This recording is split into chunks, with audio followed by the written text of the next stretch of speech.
మీ బిడ్డ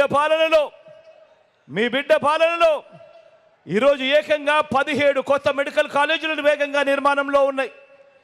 వేగంగా 4 కొత్త సీపోర్ట్లు వేగంగా నిర్మాణం జరుగుతూ ఉన్నాయి. ఇందులో ఒకటి మన ఉత్తరాంధ్రలో మన మూలపేటలో వేగంగా అడుగులు వేస్తూ కనిపిస్తూ ఉంది.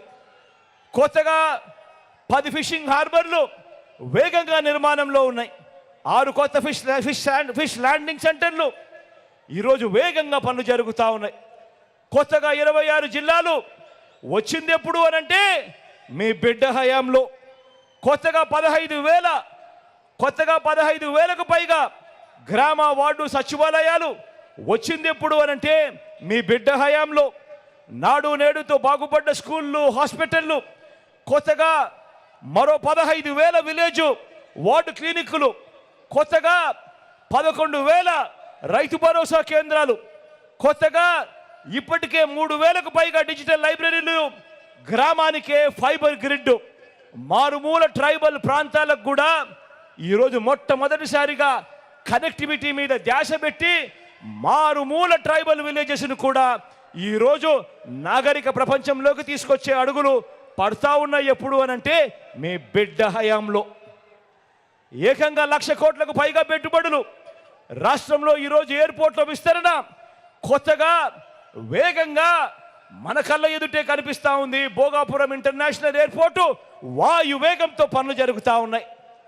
కొత్తగా రాష్ట్రంలో 3 ఇండస్ట్రియల్ కారిడార్లు, 10 ఇండస్ట్రియల్ నాడ్స్, ఎంఎస్ఎంఈలకు ఆదుకుంటా ఉన్న ఆ పన్నహస్తం మొట్టమొదటిసారిగా ఈ 58 నెలల కాలంలోనే అడుగులు వేగంగా కనిపిస్తూ ఉన్నాయి. మార్పు జరుగుతూ స్వయం ఉపాధి రంగానికి తోడుగా ఉంటేనే ఏ రాష్ట్రమైనా కూడా బాగుపడుతుంది అని స్వయం ఉపాధి రంగానికి తోడుగా ఉంటూ గతంలో ఎప్పుడూ చూడని విధంగా రైతన్నలకు ఓ రైతు భరోసా, నా అక్క చెల్లెమ్మలకు ఓ ఆసరా, ఓ 0 వడ్డీ, ఓ చేయూత, ఓ కాపు నేస్తం, ఓ ఈబీసీ నేస్తం, స్వయం ఉపాధి రంగానికి తోడుగా ఉంటూ ఓ వాహన మిత్ర, ఓ నేతన్న నేస్తం, ఓ మత్స్యకార భరోసా, ఓ తోడు, ఓ చేదోడు, ఓ నానేస్తం, ఇవన్నీ కూడా రాష్ట్రాన్ని ఉరుకురు పరుగులు తీర్చేట్టుగా రాష్ట్రం ఎప్పుడో చంద్రబాబు నాయుడు గారి హయాంలో ఎక్కడో 28, 29వ స్థానంలో ఉంటే ఈరోజు రాష్ట్రం దేశంలో 5వ స్థానానికి ఈరోజు ఎగబాకింది అనంటే కారణం మీ బిడ్డ ఈ 58 నెలల కాలంలో అని గర్వంగా కూడా చెప్తా ఉన్నాడు.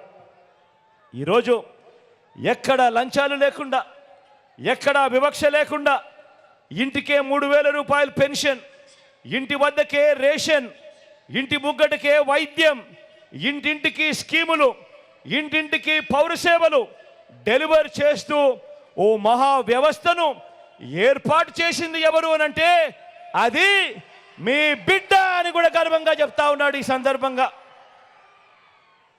అడుగుతా ఉన్నా, ఓ లంచాల బాబు, ఓ జన్మభూమి కమిటీల బాబు, మరి మీ పాలనలో ఏముందయ్యా గర్వకారణం?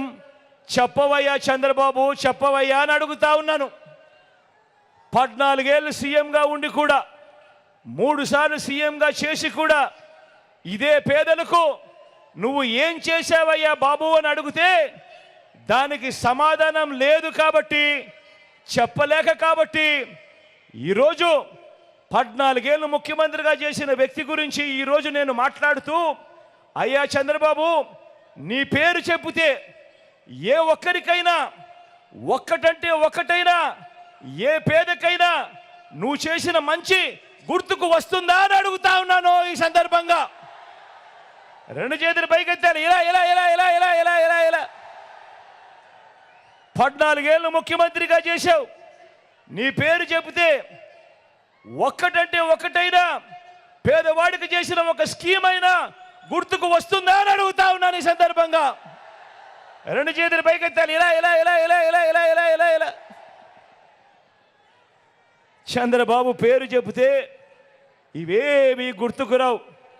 ప్రజలకు చేసిన మంచి గుర్తుకు రాదు, ఇంటింటికి చేసిన మంచి అంతకన్నా గుర్తుకు రాదు. కానీ చంద్రబాబు పేరు చెబితే మాత్రం గుర్తుకొచ్చేది ఏమిటి?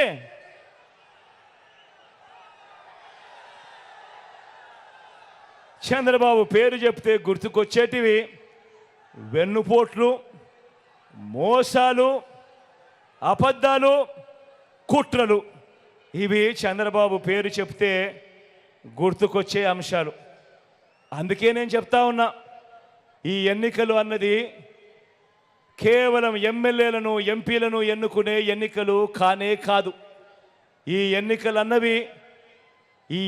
అన్నవి పేదల భవిష్యత్ మార్చే ఎన్నికలు అని మళ్ళీ అందుకే చెప్తా ఉన్నా.